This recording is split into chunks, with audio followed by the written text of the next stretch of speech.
আজকে আমরা যে তথ্যটা শেয়ার করব সেটা হচ্ছে নেতাজি সুভাষ ওপেন ইউনিভার্সিটিতে যারা বিভিন্ন কোর্স করতে চাইছো তাদের ক্ষেত্রে দুটো বিষয় ইম্পর্টেন্ট মনে রাখতে হবে। সেটা হচ্ছে এবিসি আইডি এবং ডিইবি আইডি। এবার বিষয়টা হচ্ছে এবিসি আইডি বা ডিইবি আইডিটা কি, এই বিষয়ে অনেকে বুঝতে পারছো না, তাদের জন্য আমাদের এই তথ্য। মূলত এটা দুটোই হচ্ছে অনলাইন অ্যাডমিশনের ক্ষেত্রে অ্যাপ্লিকেবল এবং ম্যান্ডেটরি। বিষয়টা কি না, যদি আমরা এবিসি আইডির ক্ষেত্রে দেখি যে as per directive of UGC ABC ID is mandatory to submit online application for admission. Therefore, applicants are advised to get their ABC ID from Academic Bank of Credits, Ministry of Education, Government of India.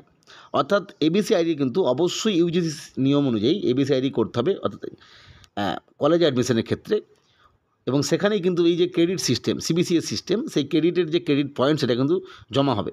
অর্থাৎ আমরা বুঝতে পারছি ABC আইডিটা important. অবশ্যই www.abc.gov.in এখানে গিয়েও তোমরা ABC ID তৈরি করতে পারো, বা ডিজিটাল আকার যে সমস্ত সিস্টেমগুলো এসছে সেখান থেকেও কিন্তু ডাইরেক্ট এবিসি আইডি তৈরি করা যায়।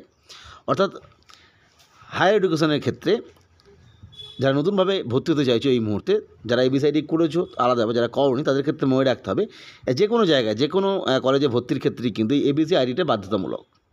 নেক্সট আমরা আসবো ডিবি আইডি।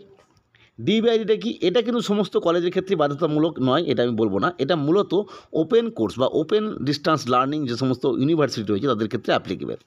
আমরা দেখতেই পাচ্ছি as per directives of UGC DEB getting DEB ID is mandatory to pursue any programme under open and distance learning mode. যেটা আমি পূর্বে বললাম যে ওপেন এবং ডিস্টেন্স লার্নিংয়ের ক্ষেত্রে এই ডিইবি আইডিটা ম্যান্ডেটারি করে দেওয়া হয়েছে 2023 সাল থেকে।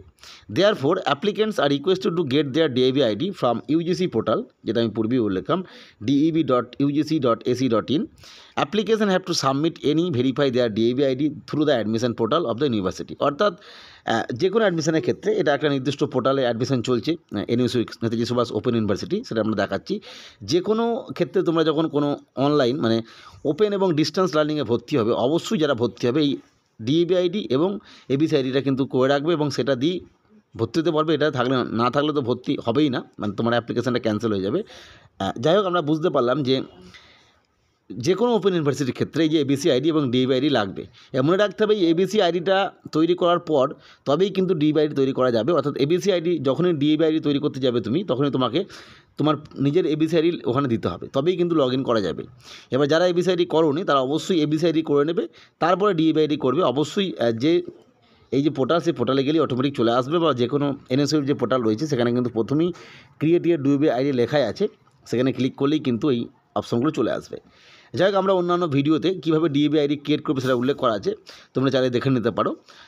যাই হোক, আজকে তথ্যটা শেয়ার করলাম। পরবর্তী আপডেটের জন্য চ্যানেলটিকে সাবস্ক্রাইব করে রেখো। ভিডিওটি দেখার জন্য প্রত্যেককে অসংখ্য ধন্যবাদ।